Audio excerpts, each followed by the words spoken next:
여러분들께서는 화장을 포함하여 그 109편의 영화를 만드신 김건택 감독님의 14번째 영화 전장화 연구소를 보셨습니다. 그야말로 타임머신을 타고 돌아가는 셈인데요. 제가 두 번의 그 김건택 감독님과의 긴 인터뷰를 진행하는 과정에서도 저는 이 영화를 보지 못했습니다. 굉장히 긴 시간 동안 이 영화는 유실되었다고 알려져 있었는데 올해 초에 앞서 설명드렸던 대로 영상자료원의 영화 발굴 과정 속에서 이 영화가 과거로부터 2015년에 다시 돌아오게 되었습니다. 여러분들께서는 그 영화를 보시면서 몇몇 장면에는 자막이 없다고 혹시 불평하실지 모르겠습니다. 그리고 또 아마 그 젊은 관객들은 이 영화 보시면서 한자가 많이 힘드시지 않으셨어요? 영화 시작하면서 한자 짜고 나오는데 이게 뭐지? 뭐 느끼는 그래서 사실은 제가 영상 자료로부터 이 영화가 맨 처음에 만들어졌을 때 이제 그 대본을 받아들었는데 대본에 아마도 후에 누가 거기에 써놓으셨던 것 같은데 거기에 그 한자 옆에 다 음독을 달아서 무슨 사람 이름들을 하고 음독들을 지금 달아놓은 걸 보고 어떤 세대 간의 격차를 느꼈습니다. 왜냐하면 명백히 영화는 당시 당대의 대중관객들을 대상으로 만들어졌고 자막이 떴었을 때는 당연히 모든 관객들이 읽을 것을 염두에 두고 쓰여져 있었을 텐데 아마도 거기에 어떤 그 시간적 격차가 있는 것 같습니다. 감독님과의 그 대화를 진행하기 전에 이 영화의 약간의 그 작업 과정에 관한 이야기를 한국영상자료원의 그 나규 실장으로부터 설명을 듣고 이야기를 시작하도록 하겠습니다. 네, 안녕하십니까. 오늘은 수리스라고 합니다. 저는 그 영상자료원에서 복원을 담당하고 있고요. 이번 디지털화하는 사업을 진행을 했었습니다. 말씀하신 대로 이제 중간중간 사운드가 없다거나 하는 거 자막 처리를 했는데 그런 부분들이 이제 발생하게 된 관계를 잠깐 설명드리겠습니다. 실제 지금 이 영화는 이번에 이제 수집된 영화에서 이렇게 따오고 저희가 갖고 있던 판형이 한 3개 정도 됩니다. 그러니까 하나의 판형은 이걸 16mm 만들었는데 16mm 내가 필름하고 사운드 필름이 있었는데 총 상영 시간 104분 중에서 그 중에서 1시간 정도 분량이 사운드가 없는 상태로 남아 있었습니다. 2013년도에 이 영화를 보고자 하시는 분이 계셔서 VOD 서비스인데 어차피 이제 너무 많은 부분이 분량이 없어서 일반 대중들한테 상영하기 불편해서 VOD 서비스용으로 먼저 진행을 할 예정이었습니다. 근데 그의 작업을 하는 도중에 전장과의 전행 여교서와 전승비라는 30분짜리 일종의 홍보 영화가 수입이 됐는데 그 중에서 일부 장면들이 이제 이 영화에 있는 장면들이 전투씬을 앞에서 장면들이었습니다. 그 제작은 저희 국군 홍보관리에서 제작을 했고 내용은 이 영화하고 아주 동일합니다. 이게 아마 실제 있었던 사건인 것 같은데 영화 내용은 똑같고 다만 이제 다른 것은 뭐냐면 여주인공들이 달랐습니다. 그러니까 전투씬 같은 경우에는 임건택 감독님 말씀하신 이 영화도 전부 다 갖다 쓰고 그 다음에 중간중간에 주인공으로 나오는 부분들만 칼라로 촬영을 해서 전체 27분짜리 영화를 만들었고 내용은 똑같았습니다. 그래서 이제 그 부분하고 그 다음에 저희가 작년도에 수집했던 한규어 필름, 한규어 컬렉션 중에서 프린트가 있었는데 이 부분 같은 경우는 이제 전체 영화가 다 있긴 있었는데 앞에 부분에 보시면 이제 음악 없는 부분하고 자막 나가는 부분들은 유실된 부분이었고요. 그래서 그거 3가지 판형을 가지고 이번 작업을 하게 된 겁니다. 대략 영화는 보통 한 1000여 컷 정도가 되는데 그 중에서 저희가 갖고 있던 분량까지 다 해서 그 컷들을 다 합치고 그 다음에 부족한 부분에 사운드를 메꾸고 사운드 음량 렉을 다 조정을 해드렸고 진짜 없는 부분들은 이제 시나리오를 기준으로 해서 자막을 넣어서 처리해서 보여드리게 된 것입니다. 네, 이상 간단하게 설명을 마치겠습니다. 그 자막이 들어가 있으니까 제가 그 젊은 관객들에서 한 가지 부탁드리면 한자가 나올 때에도 자막을 같이 넣어주시면 젊은 관객들에게는 도움이 될 것 같습니다. 이거는 진심으로 드려야 되는 얘기입니다. 예. 자, 일단 그 오늘 이야기를 듣기 위해서 여기 앉아 계신 분들은 그 임권택 감독님의 말씀을 듣기 위해서 앉아 계신 거라고 생각됩니다. 이 영화를 만든 임권택 감독님 모시겠습니다. 여러분들 큰 박수 주시기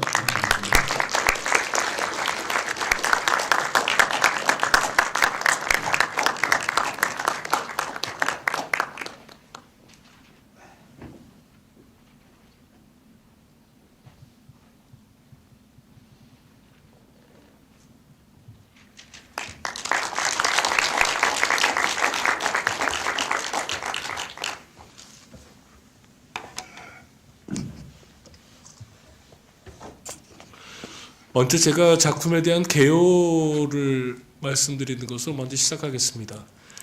이 영화는 그 임권택 감독님께서 그 1966년에 연출하신 작품입니다. 이해에 임권택 감독님께서는 그 4편의 영화를 만드셨는데 전쟁과 여교사 그리고 문희 씨가 주연으로 나온 법창을 울린 오기, 그 다음에 신성일 씨가 주연으로 나온 나는 왕이다.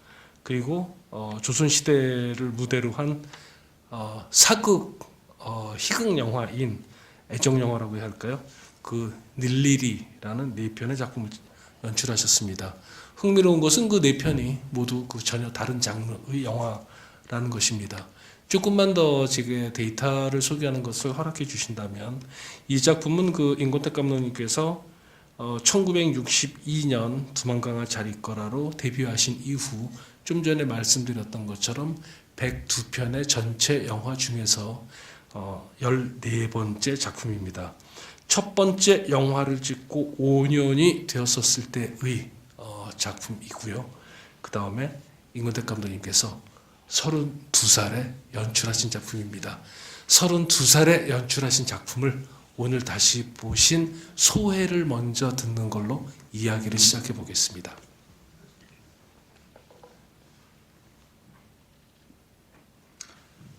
정말 제가 말씀드리고 싶은 영화가 아닙니다. 이 영화는 뭘로 시작됐느냐면은 이 주인공이 그때 지금도 아마 살아계실지 모르겠는데 신용관이라는 당시 해양정찰대 대장으로 근무했던 분은 실화입니다. 근데 이 얘기 전부가 실화가 아니고 맨 뒤쪽인데요. 저희가 듣기로는 그 당시 이 신용관 씨 부대는 그 인민군들보다 늦게 산으로 도망쳐 나오다가 이렇게 그 여교사를 만났다고 그럽니다. 근데 그 여교사가 자기네 학교에 인민군들이 들어와서 지금 주둔하고 있다. 그러니까 아마 그 당시는 그 밤에만 노출을 꺼내서 밤에 행군하고 낮에는 학교 같은 데서 좀 그 부대가 쉬고 그랬던 것으로 들었어요. 해가지고 그 현장 그 학교까지 꽤 되는 거리를 그 부대원들이 하여튼 은신을 해가면서 들어와가지고 이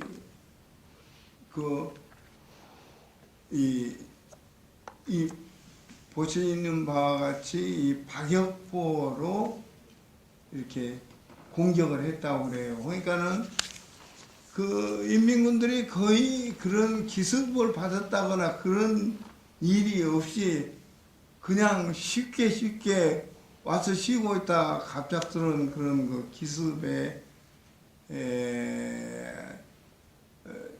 아주 정말 놀래서 막 다 튀고 죽고 잡히고 했는데 거기서 나온 전과인 총이며 뭐 이런 무기들을 그 유엔에 보내서 이 인민군들이 실제로 소련제 무기로 무장했다는 것을 증명했던 그런 얘기를 2시간짜리를 만든다고 지금 같으면 이따 짓을 안 할 텐데 그래서 생판 말도 안 되는 거짓말로 얘기를 늘리다 보니까 지금 여러분들이 보신 저런 내용인데요.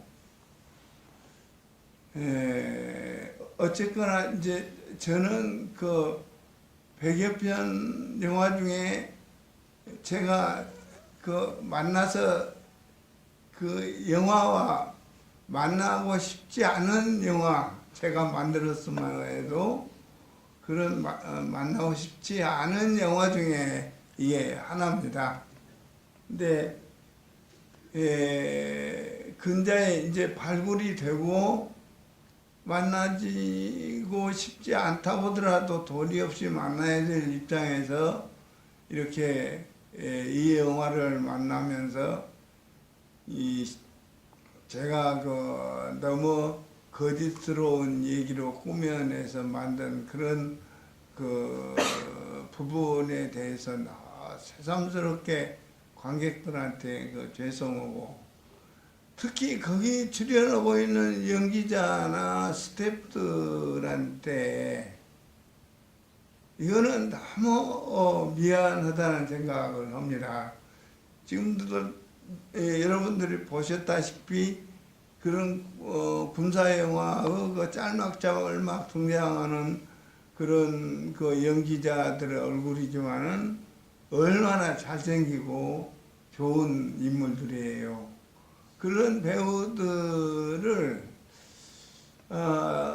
저는 그 별로 사실 같지 않은 얘기로 꾸며서 만든 제 감독으로서 너무 좀 양심적으로 부끄럽고요. 그러나 이런 영화를 또 만들 수밖에 없었던 당시의 현실적인 문제랄지 또 이런 군사 영화를 또 발굴해서 한 자료로서 당시에 만들어진 우리 영화 수준이랄지 그런 거를 역사적으로 이렇게 증명할 수 있는 그런 자료로서 이렇게 남게 되었다는 것. 여기까지 그것을 영화 자체가 또 많은 부분이 불완전한 거를 저희가 오늘 보게끔 그렇게 일부 보충을 해주시고 또 가뜩이나 이렇게 저희들 한국 영화의 보존이 초기에 많이 부실했던 거를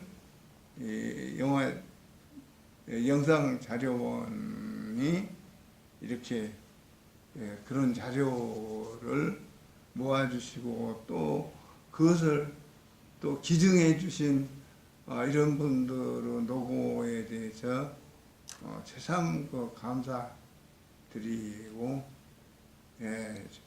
여러분들한테는 좀 부끄럽지만 그렇더라도 60년대의 그런 영화를 볼 수 있게끔 이렇게 노력해 주신 우리 영상 자료원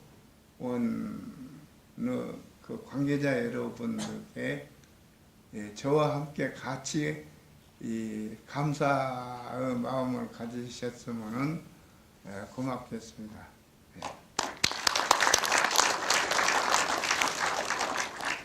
감독님께서 마치 고해성사하듯이 말씀을 하셨지만 그러나 저는 한 달 전쯤에 이 영화를 처음 보았습니다. 그리고 저는 진심으로 이 영화를 정말 재밌게 봤습니다. 사실 전쟁 영화라는 것이 갖는 어떤 어떤 품격이랄까 이런 것이 이 영화 속에서 저는 느꼈었기 때문입니다. 많은 말씀을 해주셨지만 그러나 한편으로는 제가 감독님의 말씀을 듣기 전에 먼저 한번 이야기를 듣고 싶은 분은 영화 평론계에서 저에게는 큰 선배님이시자 한국 영화사에 관한 산 증인이기도 하신 이 영화가 처음 개봉했었을 때 이 영화를 보신 김종원 선생님이 이 영화를 같이 보셨습니다. 김종원 선생님께서도 이 영화를 처음 보신 지 아주 오래간만에 영화를 다시 보셨을 텐데 청년 감독 임권택에 관한 1966년 당시의 이 영화에 관한 이야기를 먼저 들어보고 싶습니다. 예.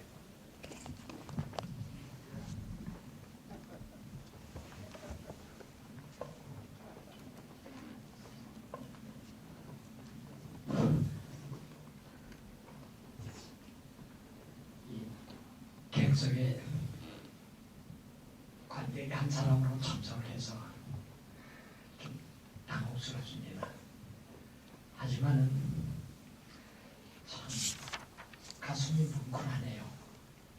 지금 임권택 감독께서는 굉장히 겸손하게 다시 돌아보고 싶지 않은 영화라고 했습니다만 생각을 해보십시오. 여러분이 한문이 많다고 그랬습니다. 이 영화의 서두에 어떤 자막이 나옵니까? 중산, 수출, 건설. 전혀 와닿지 않는 얘기죠. 그러나 이 자리에 나이 많으신 분들이 아마 꽤 많이 참석하신 걸로 알고 있습니다. 그 시절에는 영화에 앞서서 애국가 선창이 있었던 그런 시절이고요. 방공이라든가 건설이라는 이 구호가 일상화됐던 시절 이야기입니다. 이런 시제에 이른바 충무로의 도제 시대 1년에 두세 편 이상을 만들지 않으면 안 됐던 시대의 이야기입니다. 반대로 말씀을 드린다면 이 시절에 뽑혀나간 선두입니다. 선두주자가 바로 임권택 감독입니다. 임권택 감독이 영화를 안 만들었다면 딴 사람이 만들었어야 되는 그런 상황이었죠. 저 개인적으로 66년도라면 여러분이 잘 아시는 이만희 감독의 만추가 나왔던 그런 시절이고 김세용 감독이 갯마을이 나왔던 그런 시절의 이야기입니다. 그런 다작 속에서 전쟁 영화에다가 여교사라는 소재를 거기다가 접목시켜가지고 고루하지 않는 싸움만으로 끝나지 않는 인간 심연에 우러나는 그런 여교사와의 이데올로기와의 어떤 그 갈등을 여기에다가 부과시켰다라는 점 굉장히 높이 평가해야 되지 않겠는가. 제가 아까 이 영화에 앞서서 임권택 감독과 지금 진행을 하고 있는 정성일 평론가 그 자리에서 그런 이야기를 했습니다. 당시 영화는 평론가로부터 굉장히 평가를 받기 시작한 영화였다. 필모그래피에서 임권택 감독이 잡초라든가 왕칭리를 거론합니다만 전쟁과 여교사는 사실 그때부터 시작이었다고 볼 수가 있습니다. 여기서 우리가 분명히 짚고 넘어가지 않으면 안 될 한 가지 있습니다. 일반적으로 전쟁과 여교사로 알려져 있습니다. 자막을 보시면 압니다만 전장과 요교사입니다. 전쟁이라는 공통 분반주의적인 말하자면 광의한 이내의 전쟁이 아니라 전장이 현장이라는 의미입니다. 거기에다가 임권택 감독이 투신한 거죠. 그것을 말하자면 부각시킨 겁니다. 이 영화를 보면은 나팔수로 나오는 유충수라는 배우가 있습니다. 나팔수가 나옵니다. 이상사라는 배우가 또 나옵니다. 이 영화 66년에 앞서서 59년도에 김기영 감독이 10대의 관람에서 발굴한 배우가 바로 나팔수 나와 있는 유충수입니다. 이런 연기자들이 전후 사정을 알게 된다면 이 영화가 간단한 전쟁 영화의 한계에서 벗어나서 한국 영화 60대 역사에서 그 중요한 의미를 갖는다는 것을 연기자를 통해서 알 수 있을 것입니다. 이 상사는 또 누굴까요? 바로 현해탄은 알고 있다에서 데뷔한 배우입니다. 이 데뷔한 배우들 비롯해가지고 최성호, 주선태, 이룡, 이혜성, 이혜민 이와 같은 당대에 잘 나가는 조연급 스타들을 여기서 의논낸 겁니다. 이런 점에서 우선 배우사적인 입장에서 굉장한 의미를 갖고 있는 것이 아닌가 그런 생각을 해봅니다. 더 이상 무슨 말을 하겠습니까? 일단 여러분들이 가장 쉽게 표피적으로 다가오는 그 껍질만으로도 볼 수 있는 그 연기자의 모습을 통해서 이 영화가 범상치 않다는 사실을 아마 알았을 것입니다. 이 말만을 제가 먼저 하겠습니다. 죄송합니다.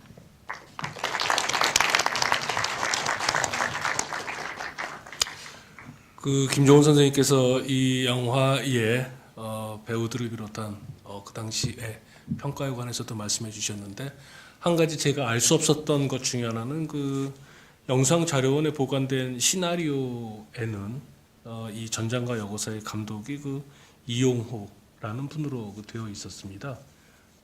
그래서 이 영화의 어떤 그 제작 과정에 얽힌 이야기가 조금 있을 것 같은데 제가 당연히 알 수가 없는 시기의 이야기라서 이용호 씨라면은 영화 감독이었으면서 영화 제작을 많이 했던 그 분인데 이 영화 제작에 좀 개입을 했는지는 모르겠어요. 그러니까 중간에 뭐 기획 단계에서 시작했다가 감독님이 이어서 아니 봤거나 그런 건 아니에요. 처음부터 그 영화를 어떻게 했냐고 제이연 그 신용관 그 중위 그분의 제의가 있어서 직접 이제 저한테 해온 제의였기 때문에 아마 그 제작자를 구하느라고 내가 여기저기 교섭을 했는가는 모르겠네요. 저에게 흥미로운 것은 그 임권택 감독님께서 그 1973년도에 영화진흥공사에서 당시의 그 최대 제작비를 들인 전쟁 영화인 증언을 그 감독님한테 맡길 때에 전쟁 영화 전문 감독이라고 이제 판단하고 그리고 이제 감독님에게 이 영화의 증언이라는 영화의 그 메가폰을 넘긴 것처럼 되어 있지만 사실 그 증언이라는 영화는 그 감독님의 그 51번째 작품인데 51번째 작품이 될 때까지의 전쟁 영화, 본격적인 전쟁 영화는 전쟁과 노인과 전쟁과 여교사가 그 전부입니다. 사실 그 증언이 그 세 번째 전쟁 영화이고 오히려 임권택 감독님의 영화 목록에서 전쟁 영화는 그 이후가 훨씬 더 많은 편입니다. 이를테면은 울지 않으리, 낙동강은 흐르는가, 아벤코 공수군단, 혹은 그 전쟁 장면이 등장하는 전쟁에 관한 직접 그 전쟁 영화 장르 영화는 아니지만 전쟁 장면이 등장하는 짜코, 비구니, 태백산맥 같은 작품들도 오히려 그 뒤에 있는 셈이죠. 제가 궁금한 것은 한편으로는 그 감독님께 쫓아다니는 많은 설명 중에 하나는 그 한국 전쟁에 관한 한국 전쟁을 묘사했었던 가장 대표적인 한국 영화 감독 중에 한 사람이 이라고 이야기가 되는데 감독님의 영화 감독으로서의 삶 속에서 전쟁 영화라는 것은 어떤 것인지 궁금합니다.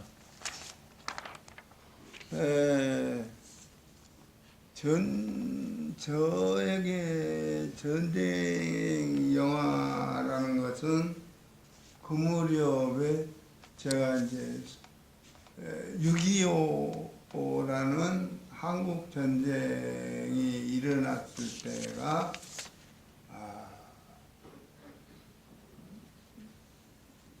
열 몇 살인가 모르겠네요. 하여튼 18살. 예, 그 가장 그 소중한 나이일 적에 그 전쟁이 일어났고 저희 집안에도 또 좌우익으로 이렇게 갈려져서 이렇게 서로 불편한 관계로 이렇게 살 수밖에 없었던 그런 문제도 있고 해가지고 한국 전쟁이라는 것이 저희 가족사에도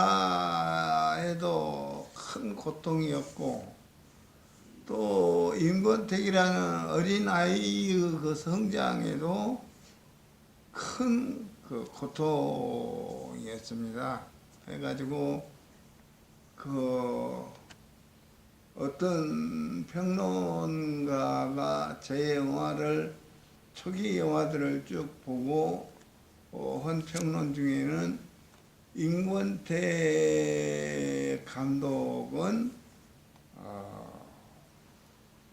그 동심이 이미 없는 사람이거나 동심이 있어도 일부러 그런 걸 무시하는 그런 감독이 아니겠는가 하는 그 나름대로 제 필름을 분석해서 그런 평가를 한 적이 있었는데 저는 그런 평가를 처음 대하면서 정말 놀랐습니다. 동심이 없었다는 거, 이거는 제가 그 동심을 길러가면서 이렇게 키워가면서 이렇게 살아야 될 나이를 전혀 그런 것과 동심과 이렇게 그 맞는 어떤 정서를 살 수가 없었던 세월을 얘기하는 것 같고요. 그래서 늘 그 고통이었고 도무지 왜 나는 이런 고통을 살아야 했는가에 대해서 참 많은 생각을 해야 됐고 또 우리 한국 전쟁은 왜 이렇게 일어났으며 그 전쟁이 우리한테는 뭐였으며 어떤 영향을 미쳤으며 하는 것들을 아주 이른 나이에서부터 관심을 갖지 않을 수가 없었고요. 그런 관심이 이제 전쟁 영화를 만들게 된 원인인 것 같습니다. 그 오늘 보신 그 전쟁과 여교사의 그 원작은 시나리오를 보면은 육군 준장 김종수 라고 되어 있습니다. 영화 속에서 그 박암 배우가 한 역할 바로 그 김종수 육군 준장 김종수님인데요. 근데 그 각본이 전문적인 시나리오 작가가 아니라 그 육군 소령 김정환으로 되어 있었습니다. 원작은 뭐 실화이니까 그렇다고 하더라도 각본을 그 육군 소령이 썼다는 것이 저에겐 좀 매우 특별하게 보였습니다. 이 각본을 쓰신 그 육군 소령 김정환 씨께서 시나리오 앞에다가 쓰면서 이런 말까지 써놓으셨습니다. 필자는 다른 작품들에 비해 별로 이 각본에 고통받지 않았습니다. 왜냐하면 대기적 작전인 음성지역 전투 자체가 하나의 드라마였기 때문입니다. 예를 들어 근접전에서는 야포보다 보병화기인 박격포가 더 위력을 발휘할 수 있다는 것은 상식적인 사실이지만, 그러나 작가가 허구로서 손쉽게 창작해낼 수 없는 극적인 전투 양상입니다. 우는 이렇게 되어 있습니다. 그리고 이 영화는 그 국방부 지원으로 되어 있습니다. 사실 이렇게 되면은 이제 이 영화에 참전한 사람들이 아직 생존해 있고, 또 국방부가 이 영화에 그 직접적으로 관여하고 있고, 이런 모든 것들이 한편으로는 그 제작 과정에 제가 생각할 땐 감나라 배나라 하면서 이 영화에 대해서 그 감독님께서 이 영화의 상당 부분은 창작이라고 말씀하셨지만, 또 한편으로는 실화이기 때문에 어떤 가졌었던 어떤 그 에피소드들이 있으실 것 같은데요. 그런 자세한 거는 내가 기억이 안 나는데요. 어차피 그 군대를 배경으로 한 영화는 그 지원해 준 것이 저 군이었기 때문에 감나라 배나라를 할 수밖에 없습니다. 근데 군에서 늘 말썽을 부리는 거는 이 총체적으로 이 영화가 무슨 얘기를 하려고 하고 있으며, 또 이렇게 그 북과 남이 이렇게 군사적으로 대치하는 상황에서 그 뭐인가 저 우리 군대에나 또 반공 의식에 그 좀 그 뭐인가 좀 정부가 지향하는 어떤 것을 이렇게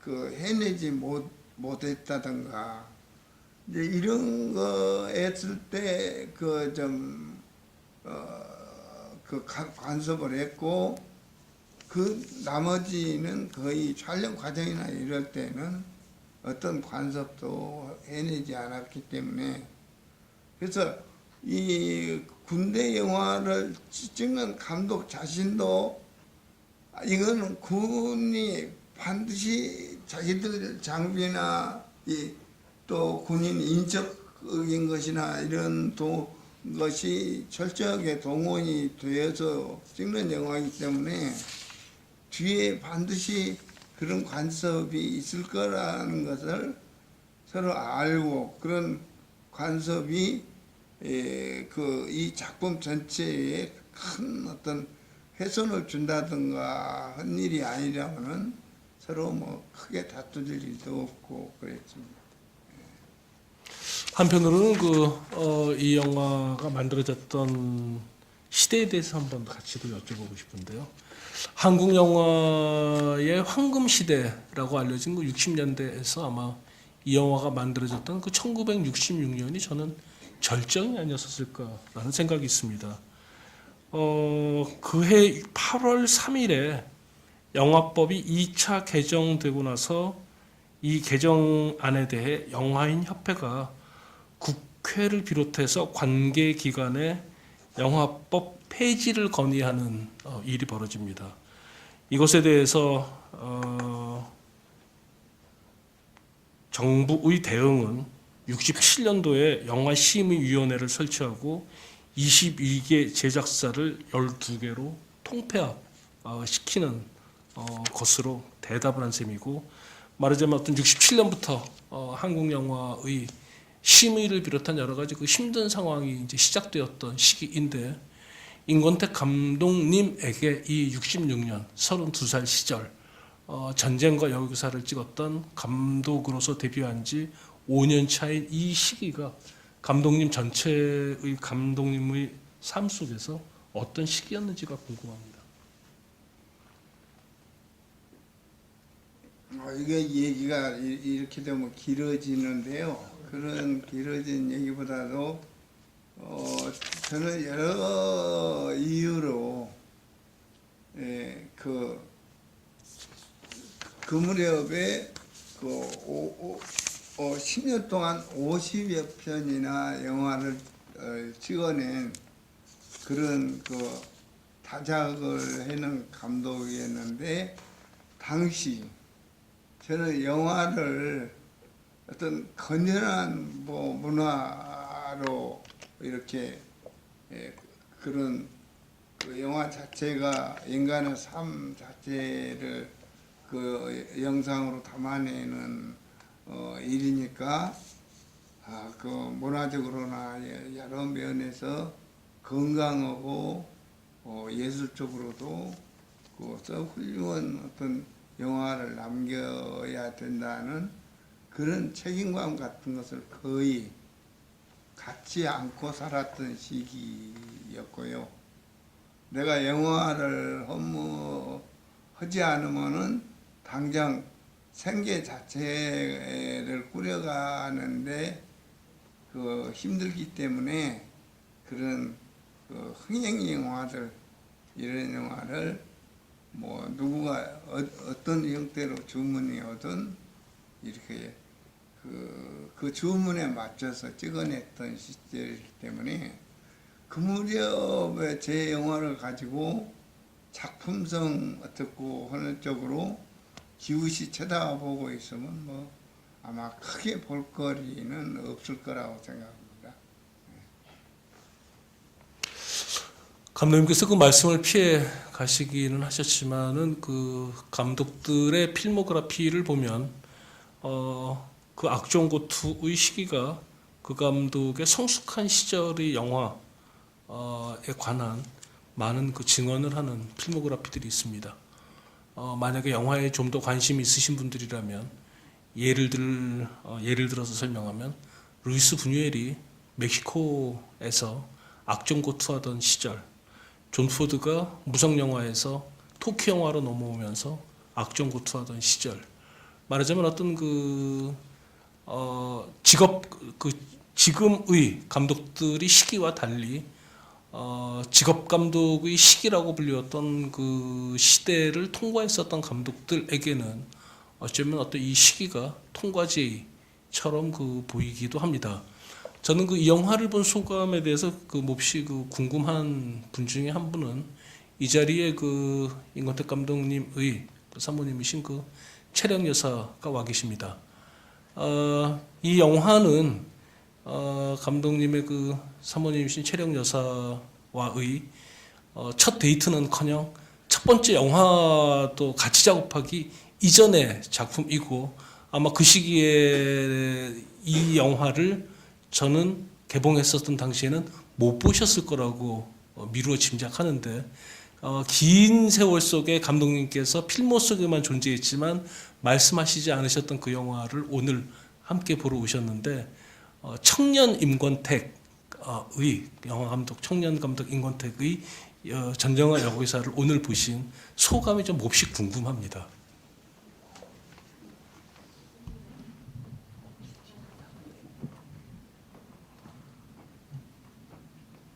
갑자기 물어보면 어떡해요.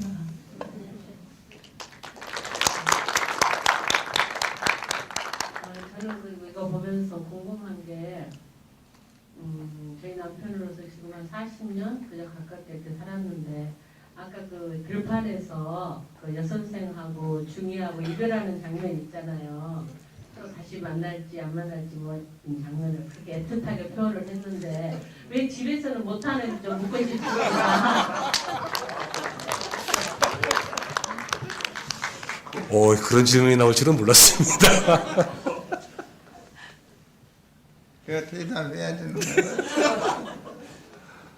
집에서 못한 거 밖에서라도 해야 되기 때문에. 예. 사실 들판에서 두 사람, 신영관 중위와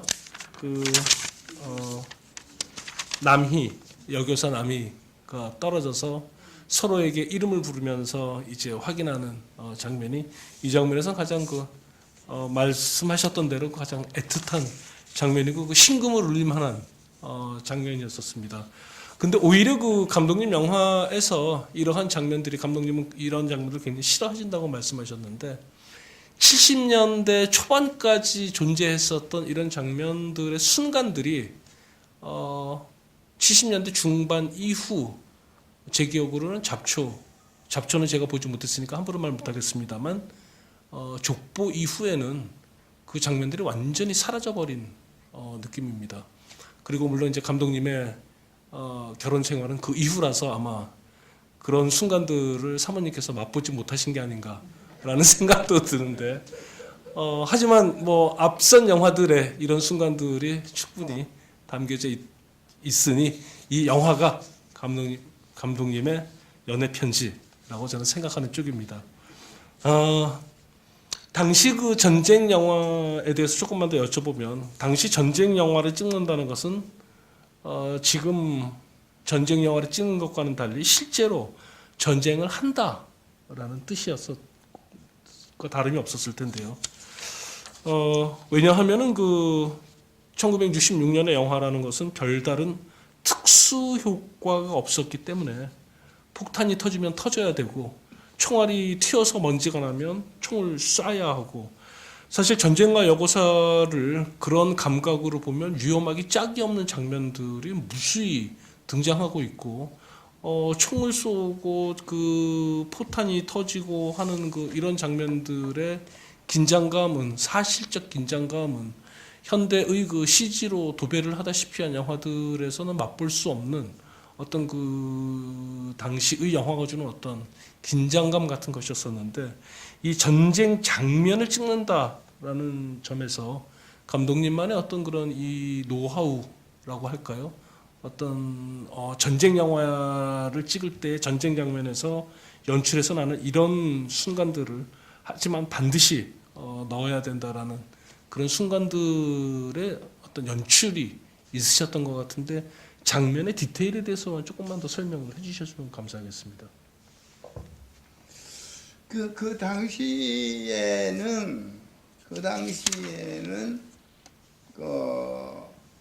제일 위험한 때가 사격하면은 총탄이 튀기는 그 탄착점을 영화로 찍어내는 건데 그거를 할 수가 없기 때문에 지금은 고문회관 이런 거를 써가지고 이렇게 터지게끔 장치를 했는데 그때는 광산에서 쓰는 쇠뇌관이 있어요.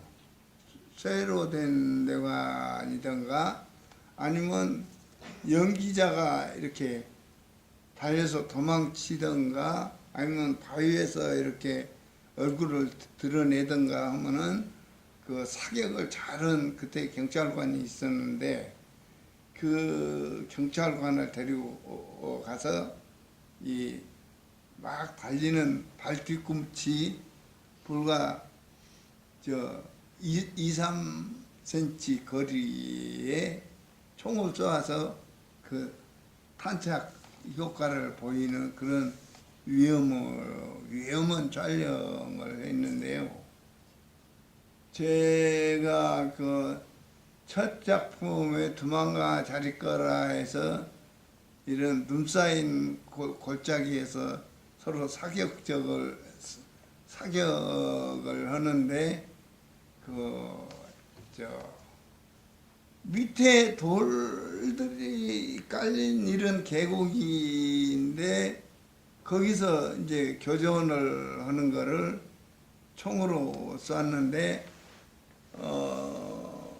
카트고 다친 사람이 없겠다고 생각하고 촬영을 막 끝내는데 아이고 하면서 넘어지는 그 엑스트라가 하나 있었어요. 가서 보니까 이 옷을 총알이 뚫고 이렇게 때려가지고 그러니까 관통은 안 오고 때려가지고 이렇게 부어가지고 이제 그 아우성을 쳤는데 그때 어떻게 그런 일이 있었느냐면은 그 눈으로 덮인 돌 자갈밭에다가 총을 쏘니까 유탄이 생기면서 빗나가 가지고 그런 그 출연자를 마치고 했는데요.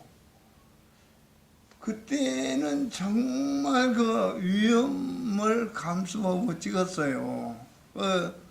요 4, 5년 전에 그 오맹란 씨, 이 오맹란 씨가 그 부산 영화제에서 만나서 차를 마시는데 그 자기가 도망가 잘 거라 촬영할 때 그 문정숙 씨하고 이렇게 도망치라고 오고 실제 이제 그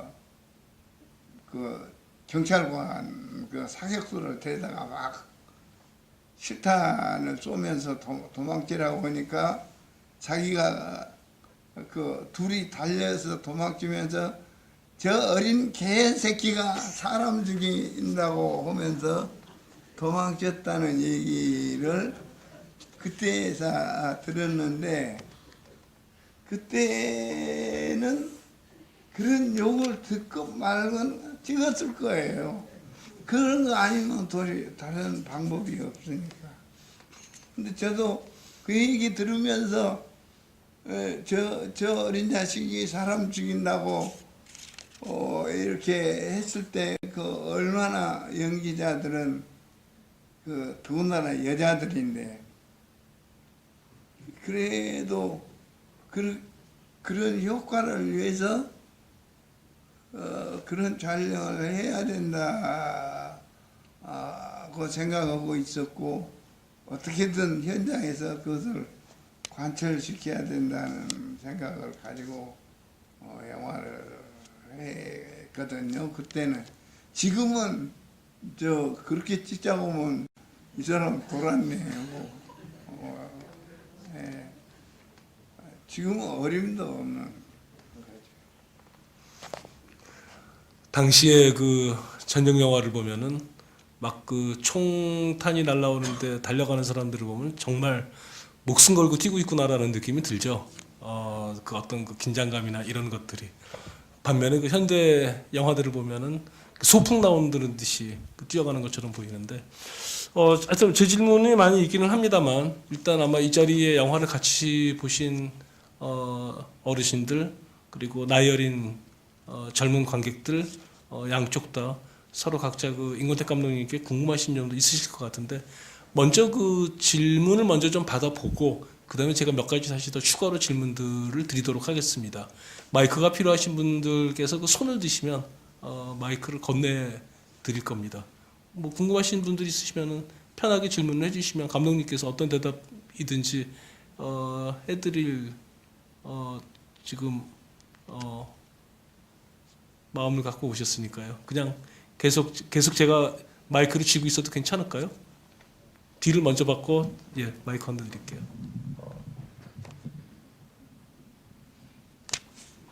저는 그 영화를 즐겨보는 그 사람이라서 가락동 시장을 사는데 한 달에 한 번 이상 봅니다.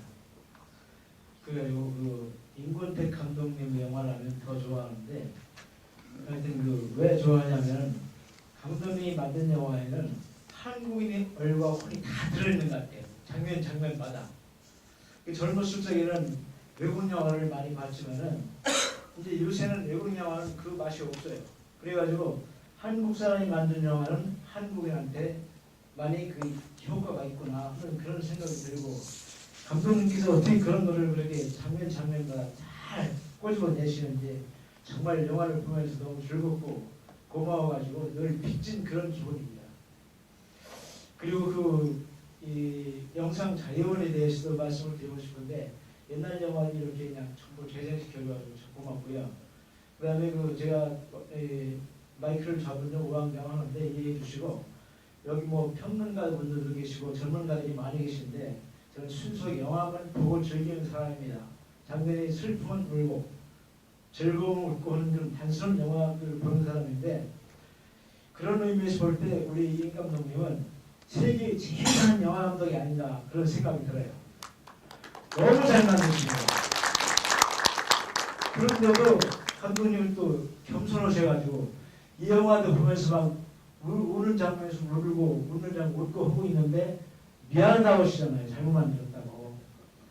그렇게 겸손하신데 늘 겸손하신 알았습니다만 오늘 가까이서 말씀 듣긴 처음인데 그 미안하게 생각 안 하셔도 될 것 같고 제 입장에서 볼 때는 그리고 그 미안하다는 생각이 갖고 계시기 때문에 저는 예술에 관해서 욕심이라고 생각하는데 그 욕심 때문에 이런 좋은 작품을 만드시지 않나 그런 생각이 들고 수많은 영화를 진짜 많이 만들어 주신 데 대해서 정말 고맙고 감사합니다.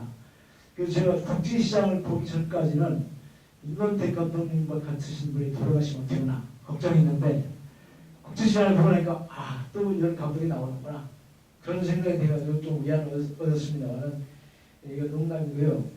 그다음에 앞으로 그 감독님께서 계획이 있으신지 뭐 하나 질문을 드리고 싶고 만약에 계획이 있으시다면은 한강의 기적이라고 우리나라 사람들이 다 알고 지금 그렇게 즐기고 있는데 저는 해방도입니다.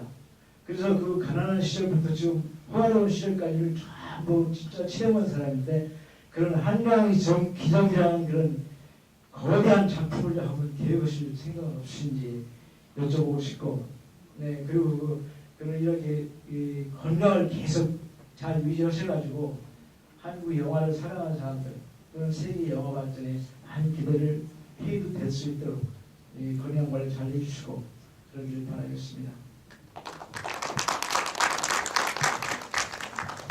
전문가 될 사람이 이 말씀을 해주셔야 합니다. 이해해 주시고요. 감사합니다. 건강하십시오.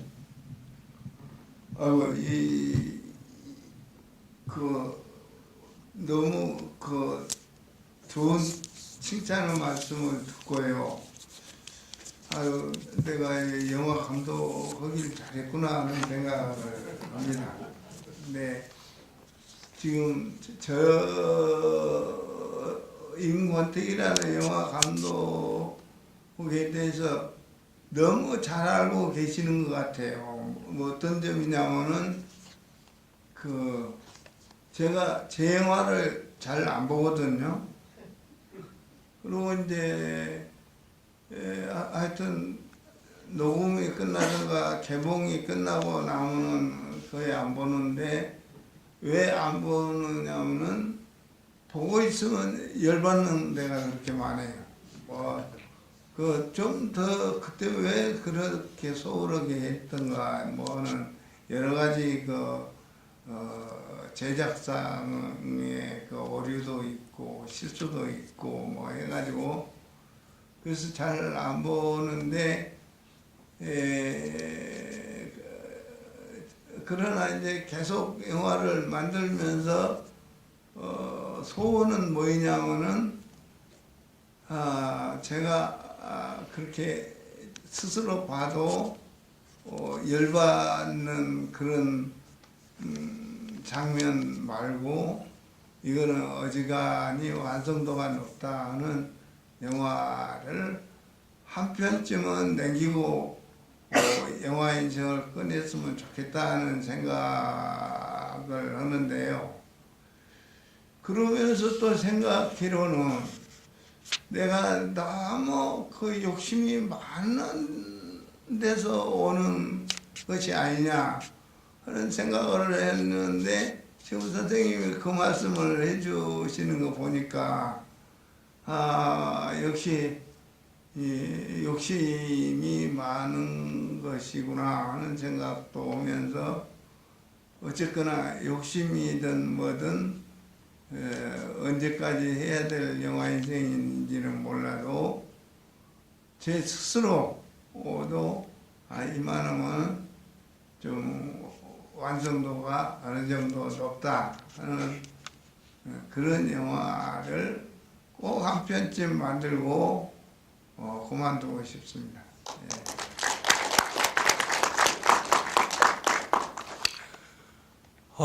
임권택 감독님의 영화를 제가 그 감독님의 함자를 새겨 보고 영화를 보고 나와서 감독님의 성함을 그 함자를 이렇게 보고 감독 임권택 보고 그 다음부터 이 이름을 쫓아가면서 영화를 처음 보기 시작한 게 저는 족보라는 작품이 저에게 시작이었습니다. 많은 감독들을 제가 그렇게 이름으로 쫓아가면서 평을 쓰고 쫓아갔었지만 그 많은 이름 중에서 임권택 감독님의 이름을 쫓아가면서 제가 항상 느끼는 것은 최상의 찬사의 의미로, 정말 저로서는 찬사의 의미로 임권택 감독님은 욕심이 정말 큰 사람이구나 라는 것이었습니다. 말하자면 끝내 만족 못하는 사람. 그래서 그 만족을 못하는 그 욕심이 감독님에게 이전에 만든 영화를 안 보고 싶게 만드는 거겠죠. 왜? 거기 발목 잡히면 안 된다는 생각이 그거를 떨쳐나가고 또 다음 영화로 또 다음 영화로. 많은 사람들이 만다라가 나왔었을 때 임권택 감독님이 최고 걸작을 봤다고 생각했습니다. 그런데 이 감독님께서 4년 후에 이것이 최고 걸작이라고 생각했습니다. 그 영화를 제치고 다시 시바지를 또 만듭니다. 그리고 그것이 베니스 영화제에서 강수연 배우에게 여우주연상을 안겨주었죠. 물론 이 상이 강수연 배우의 훌륭한 연기에게도 있겠지만은 임권택 감독님의 연출에게도 주어진 것일 겁니다. 어린 저는 말하자면 여기서 어떤 이 감독의 절정을 봤다고 생각했습니다. 그런데 개벽이라는 영화에서 완전히 다른 경지로 건너뛰었을 때 망연자실했습니다. 그리고 그 성과로 서편제라는 영화를 찍었죠. 많은 분들께서 임권택 감독님 하면 아마 서편제로 기억하실 겁니다. 그리고 서편제를 많은 사람들이 임권택 감독님의 최고 걸작이라고 이야기를 했고 임권택 감독님의 연세로 미루어 보건데 여기서 절정일 거라고 생각했습니다. 하지만 이 감독님께서 그리고 나서 다시 절치부심 끝에 춘향전이라는 영화로 칸네 영화제 경쟁에 갔고 다시 2년 후에 취하선이라는 영화를 만들게 됩니다. 말하자면 평생을 욕심으로 살아온 감독이라는 것이 임권택 감독님에 대한 저의 소견입니다. 말하자면 저는 이 욕심, 평생 사그러지지 않는 이 욕심이 진심으로 부럽습니다. 제가 임권택 감독님한테 훔쳐갈 수 있다면 이 욕심을 훔쳐가고 싶습니다. 정말로 이 욕심을 훔쳐가고 싶습니다. 그 힘. 아마 그렇기 때문에 지금도 감독님께서 만족하지 못하시고 그 앞에 만든 수많은 걸작들에도 불구하고 비평가들에게 영상자료원이 지난 100년 동안 한국 영화의 걸작 100선을 뽑아주시었을 때 그 100편의 영화 중에서 가장 많은 영화 편수를 올린 것도 임권택 감독님입니다. 하지만 여전히 그 어떤 영화도 만족하지 못하시고 내가 남길 만한 한 편의 작품을 앞으로 남겼으면 좋겠다고 말씀하시는 이 욕심을 저는 배우고 싶습니다. 자, 손들었던 질문을 받아보겠습니다. 예. 마이크 좀 건네주시겠습니까?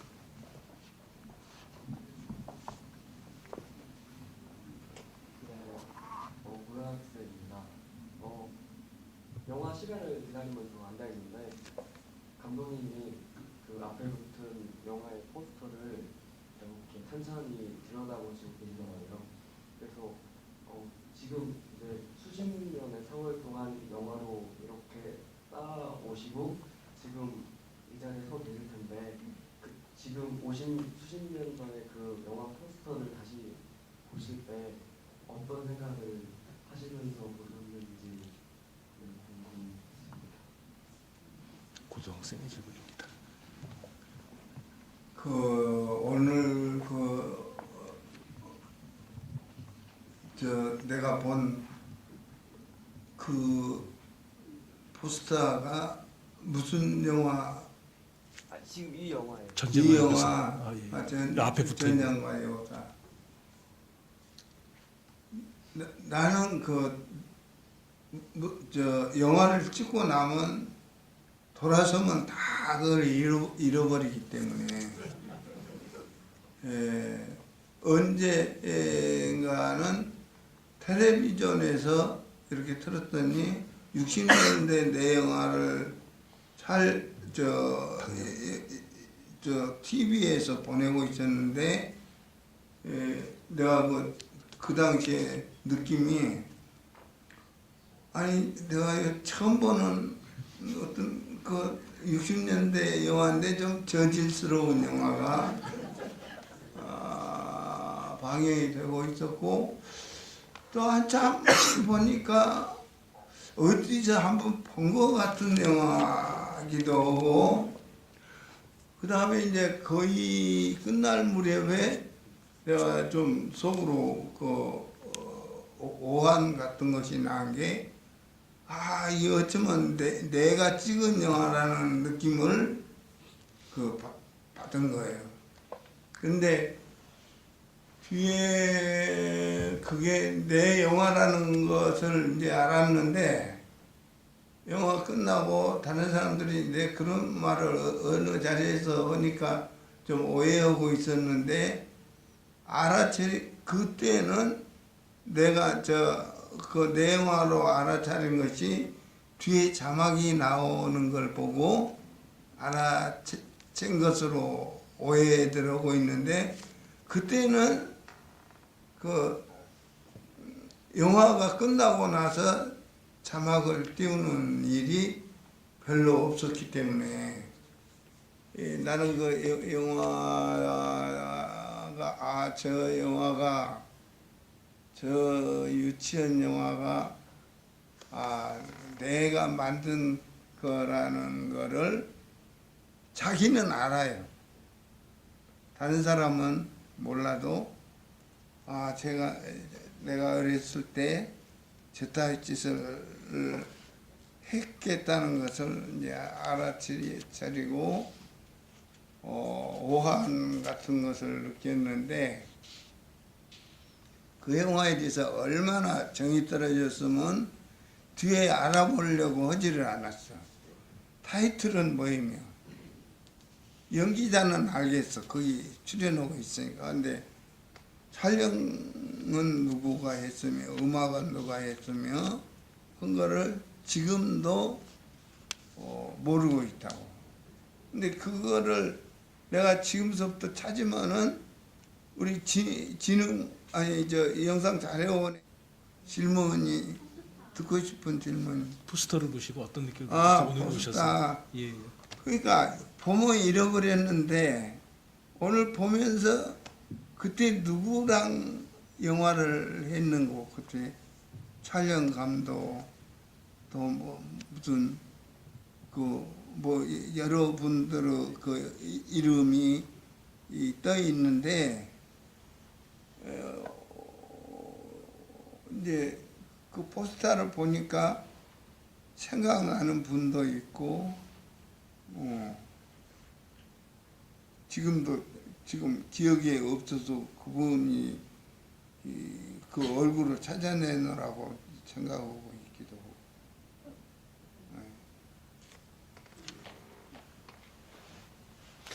감독님께서 이렇게 말씀을 하시지만 제 동료들과 임권택 감독님의 영화를 이야기하면서 가장 놀라는 점 중에 하나는 감독님이 이렇게 기억하기 싫다고 말씀하시는 60년대 영화들조차도 그리고 감독님 자신도 돌아보기 싫다고 말씀하시고 작품 자체도 어떤 점에서는 명백히 실패작이라고 비평 쪽에서는 말할 수밖에 없는 작품에서조차도 임권택 감독님은 무언가 영화 속에 하나는 명장면을 만들어낸다는 겁니다. 감독님 자신이 진짜 싫어하는 영화는 이 전쟁 영화가 아니라 무협 영화들입니다. 이 무협 영화 보면 정말 싫어하는데 하지만 그 무협 영화들에서도 영화를 보고 있노라면 이건 다시 돌려보고 싶은 명장면이다 라는 순간들이 있는 겁니다.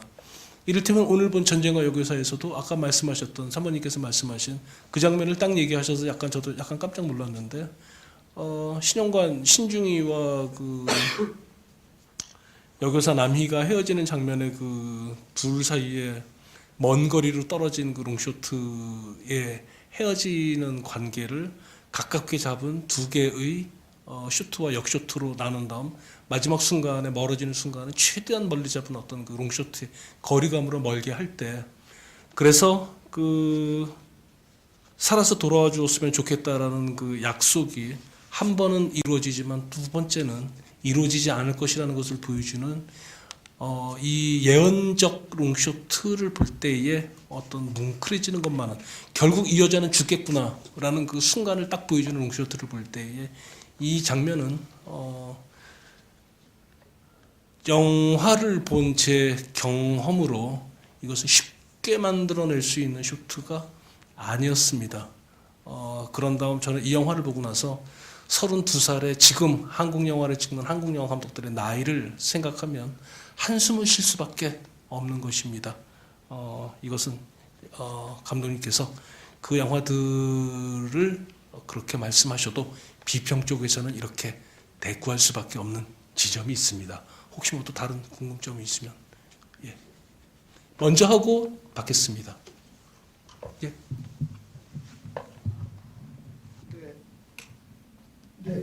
네, 영화 쪽 사람이 아닌데 질문을 드리게 되는데요. 저는 잉골택 감독님의 영화 중에서는 사실 전쟁, 분단 혹은 이데올로기에 관련해서 짜코라는 영화를 1980년도 영화인데 그 영화를 굉장히 좋아하는 사람이고 지금도 봐도 한국 영화에서 그런 이데올로기라든가 분단 영화, 전쟁 영화는 아니지만 가장 좋은 영화라고 생각을 했습니다.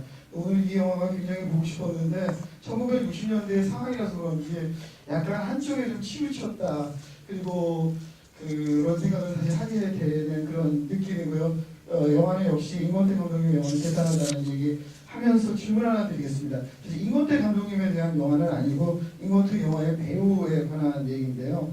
그 이경희 배우가 4명의 주인공 중에 하나인데 요즘 별로 거론이 안 되는 것 같아요. 근데 왕보석인가요? 그 잉건택 감독님의 영화에도 출연을 했었는데 혹시 그리고 족보에도 그 역할은 아니지만 나오시는데 그분하고 어떤 영화 에피소드에 있었으면 기억 안 하신다고 하지만 해줬었으면 좋겠고요. 그리고 영화 속에서 이제 더빙이 굉장히 재밌는데 어맹나는 이게 고은정인데 이경희 배우는 더빙을 어떤 성우했는지도 궁금하더라고요. 혹시 기억하시면 영화 얘기가 아니라서 죄송할 수 있는데요. 그런 질문 드리고 싶습니다. 고맙습니다. 예, 이경희 씨와 그 영화계에서 인연은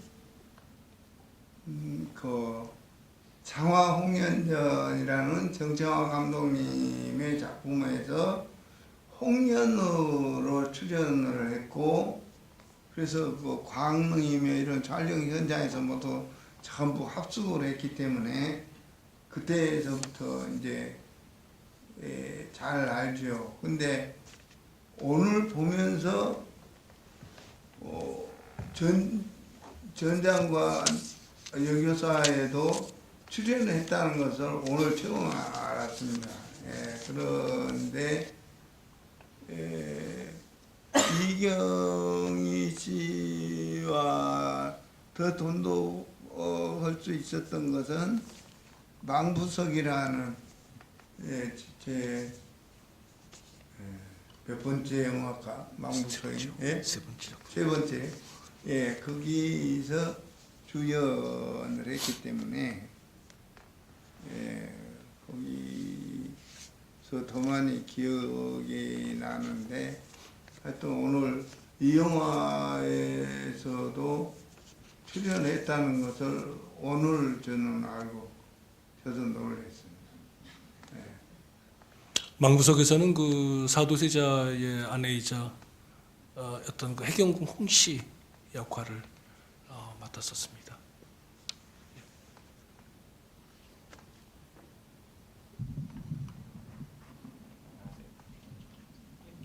저는 그 인물들의 죽음의 징조에 대해서 질문드리고 싶은데 아까 지금 비슷한 말씀 하셨던 것 같은데 제가 처음 영화를 봤을 때는 그 어맹란 씨한테 편지를 전해주는 그 군인이 벙커를 바꿀 때 왠지 저 인물 죽겠구나 싶었는데 예상과 벗어나게 안 죽고 그리고 박암식 그 배우가 그 사랑하는 사람이랑 이렇게 목걸이를 이렇게 전달받을 때 어떻게 보면 저 인물도 죽을 수도 있겠구나 싶었는데 또 예상과는 다르게 그 인물은 죽지 않고 또 나중에 또 엄앵란 씨랑 아까 김진규 씨랑은 그렇게 했을 때 죽었잖아요.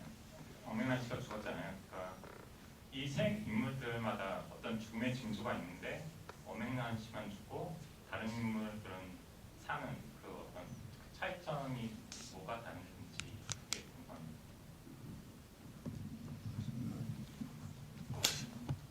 저도 질문을 정확히 잘 이해를 못했는데 죄송하지만 질문 한 번만 좀 요약해 주시겠습니까?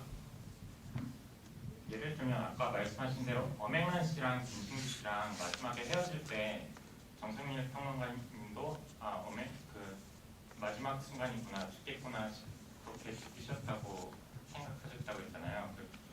저도 마찬가지 경우로 나팔부는 군인이 편지를 줄 때나 아니면 그 벙커가 내 벙커가 낮으니까 나랑 바꾸자고 할 때 그렇게 바꿔주잖아요. 그러니까 저 인물 죽겠구나 싶었는데 죽지 않아요. 그리고 그 다감씨 캐릭터랑 그 다른 여교사랑 이렇게 서로 사랑한다면서 어떤 징표잖아요. 그러니까 저 순간이 마지막 될 수도 있겠구나 저는 그렇게 봤는데 또 죽지 않더라고요. 그런데 또 엄앵란 씨도 어떻게 보면 그런 죽음의 징조를 똑같이 겪었는데 엄앵란 씨만 주고 아까 뭐 목걸이를 주거나 편지를 전해주거나 아니면 뭐 벙커를 바꾸거나 이런 인물들은 안 죽거든요. 그 차이점이 궁금합니다.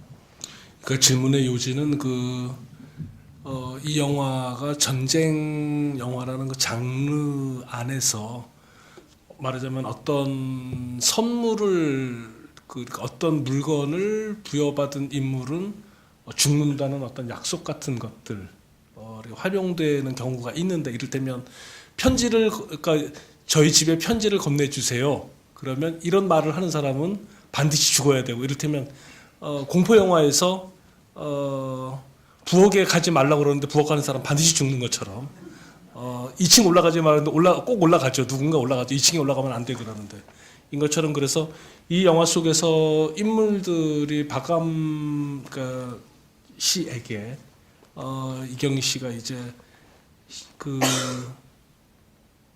십자가 목걸이를 건네줄 때는 마치 이 인물이 죽을 것 같은 암시를 줬는데 그 인물이 끝내 죽지 않고 살았다는 이야기지요. 그래서 그렇게 이 영화 속에서 이 인물들 사이의 생사에 대해서 전쟁 영화의 장르라는 그 규칙들하고 이 인물들의 이야기를 어떻게 맞추셨는지 궁금하다는 질문을 했습니다. 그 질문을 하신 거죠? 그래서 나는 그런 어떤 규칙 안에서 영화를 꼭 해야 된다는 생각이었고 지금도 아주 지금 막 본 영화 중에서 가장 기억에 남는 그 엄앵란 씨와 신중이가 헤어지는 이 장면에 관해서 너무 중대한 어떤 오류를 범하고 있기 때문에 감독은 지금 그런 감명으로 봐주길 바라면서도 경황이 없는 거예요. 그 이유는 뭐냐? 엄앵란 씨와 신영관 충이가 헤어지는 장면은 몸이 다 드러난, 어쩌면은 또 적이 주둔하고 있을 어떤 장소와 이 아군이 은신하고 있는 어떤 장소와 중간이 되는 그런 지점일 수도 있는데 거기서 높은 소리로 대화를 하고 있는 거예요. 그러면 군인이 그렇게 몸이 다 드러날 장소에다가 군인을 세워놓고 다 드러내고 이렇게 소리 높여서 두루 감정을 드러내고 있는데 이거는 말이 안 되는 거예요. 전쟁이라는 이런 장소라면 적이 들을 수도 있고 또 군인 신분에서 그런 그 살벌한 어떤 그야말로 전장이 일어나고 있는 터에서 그렇게 한가하게 이렇게 소리를 고성으로 주고받는다는 것은 이거는 말도 안 되는 소리라는 거지. 거기에는 전쟁 그 피야 군이 서로 경계를 하면서 주둔해 있을 어떤 지점에서 몸을 그렇게 드러내고 악을 쓰고 있는 그런 장면을 찍어낸 감독은 좀 골진 사람이에요. 왜 그러냐면 절대로 그러면 안 되는 거예요. 절대로. 근데 이제 그때 그래서 젊었을 때 그 어떤 패기가 그런 실수를 범하고 있는 거예요.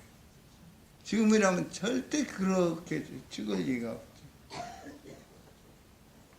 몸을 드러내지 않은 어떤 장소, 또 어떤 소리로 하고 싶은 얘기는 자기 스스로 둘 다 그런 환경 안에 들어와서는 소리를 줄여서 얘기하는 방법도 있을 텐데 그런 환경에다 몰아놓고 했어야 될 거를 그렇게 드러내놓고 함으로써 우선 치명적으로 저거는 전쟁 속에서 그 장면은 아니라는 그런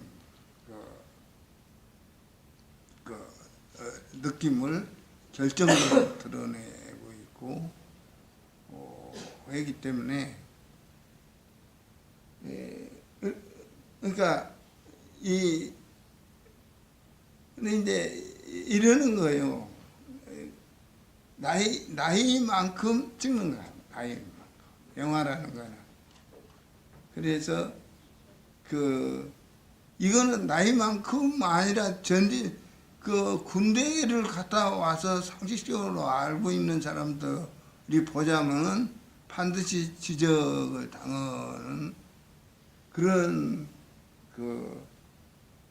잘못을 저지르고 있는데 이런 거를 감독단에도 감독도 그쪽을 그런 어떤 감정을 잘 드러내서 전쟁 안에서 헤어짐에 대한 아픔 같은 것을 그리자 하고 뭐 당시로서야 그쪽에다가 원심을 기울였지만은 지금 보고 있으면 그런 거짓이 없다는 얘기지. 그러니까 그거 말고도 많은 오류가 있지만 그렇게 큰 데서 실수가 좀 감독 자신이 만든 감독 입장에서는 너무 큰 상처를 받아야 되고 또 감독 자신이 이런 얘기를 하면 안 돼요. 모르고 잘 넘어갈 수 있는 것을 왜 굳이 끄집어내서 지 험을 드러내고 있는지 몰라도 저런 것들을 책임 있게 해내지 않으면 안 되기 때문에 그래서 늘 좀 불편하게 세상을 살고 있는 사람이라고 해야 될까. 네. 그 대목을 그렇게 말씀하셨지만 저는 그 장면이 영화적으로 성립이 된다고 생각하는 쪽입니다. 하지만 이 영화를 보면서 이 영화가 보여주는 어떤 그 전쟁에 관한 전장에 관한 예민함에 대해서 멈칫했었던 순간은 이 학교의 운동장에 그 신중이 그러니까 김진기 씨가 서 있는 장면을 보여주고 나면 다음 장면은 교무실에서 막 그 가방을 챙기고 있는 두 여교사에 있었습니다. 그런 가방을 갖고 나가려고 그러는데 그 순간에 공산군 두 사람이 들어오는 순간, 말하자면 두 개의 전선에 어떤 교집합의 순간이 생기는 거죠. 저쪽은 아직 미처 철수하지 않았는데 저쪽은 이미 들어와 버린 상황의 어떤 그 교집합의 순간들, 이런 순간들의 어떤 이 영화가 보여주는 전선이 이루어지는 예민함, 전선의 예민함의 어떤 그 연출 장면들이 저는 그 한국 영화가 한국 전쟁이라는 표현 대신 전쟁을 경험하지 않은 세대들이 영화를 만들기 시작하면서부터 완전히 없어진 장면들이 있습니다. 그러니까 이거는 뭐 임권택 감독님에게만 꼭 한정지어져서 얘기하는 것은 아니고, 전쟁을 경험했었던 감독들이 찍는 영화와 전쟁을 그냥 영화로만 봤었던 감독들이 이제 성장해서 전쟁 영화를 찍기 시작하면서부터 그 전쟁 자체가 일종의 그 스포츠 같은 방식으로 이루어지고 있고, 두 편으로 나뉘어서, 그 다음에 이 두 편으로 나뉘어서 벌어지는 게 되게 엔터테이닝하게 다뤄지고 있는 반면에 이 영화를 보고 있으면서 느껴지는 어떤 그 육체적인 그 공포감 같은 것들이 보는 쪽에 불러일으키는 사실감이라는 게 있었습니다. 혹은 되돌아온 이 신중이가, 김진규가 시내가에 서 있다가 몇 명의 그 공산군들을 물리치고 나서 숲속으로 들어갔었을 때에 알고 봤더니 도망쳤던 게 아니라 지금 진군하고 있는 공산군들 본대의 한복판으로 들어오게 되는 어떤 이 상황 같은 것들의 어떤 그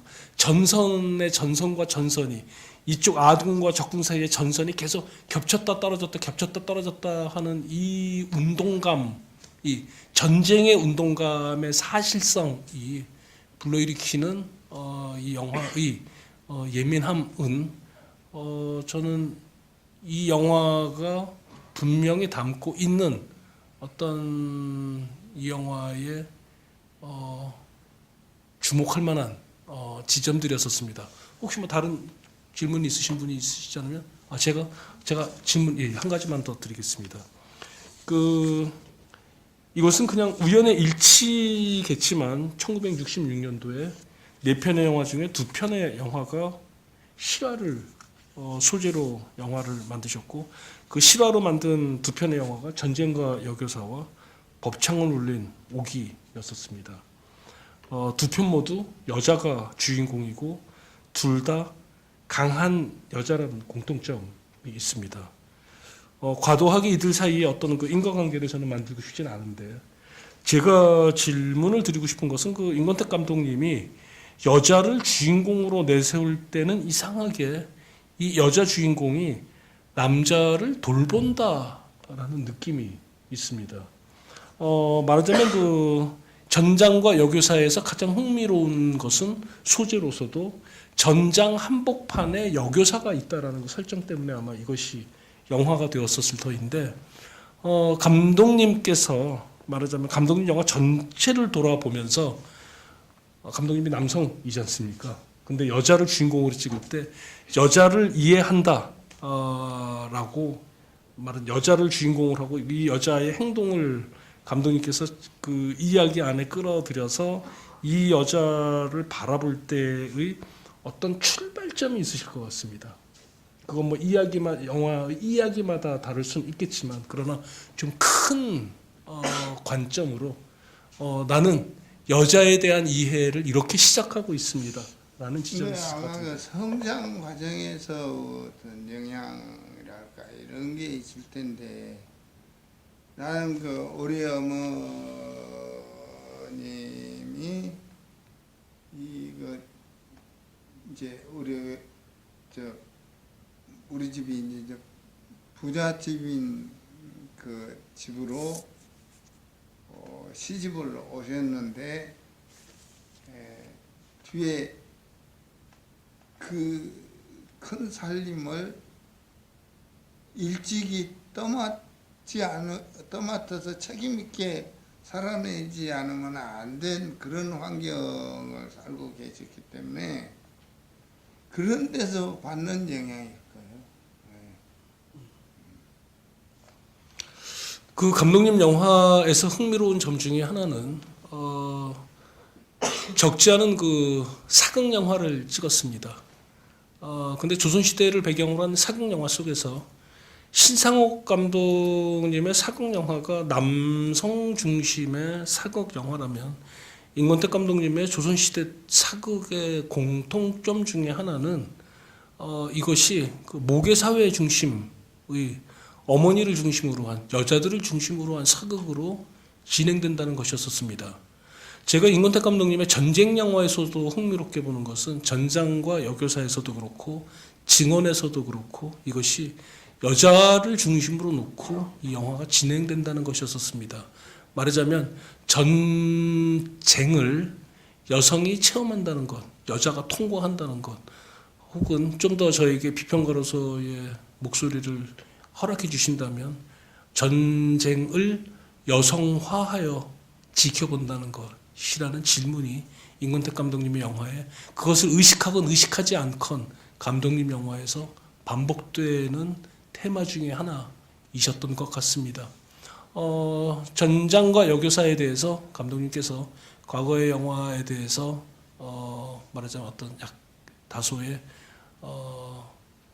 당시의 영화에 대한 양해의 말씀을 구했지만 그러나 저는 이 영화가 충분히 즐길만 했고 이 영화가 충분히 어떤 무언가를 증언하고 있었고 이 영화가 감독님의 어떤 비어있는 시간에 대한 증언을 하기 위해서 이 영화가 돌아오고 있는 것만은 사실입니다. 그러므로 감독님께서 이 영화를 좀 더 사랑해 주셨으면 하는 마음으로 이 자리를 마감하겠습니다. 감독님께 박수를 보내주셔서 마감하겠습니다.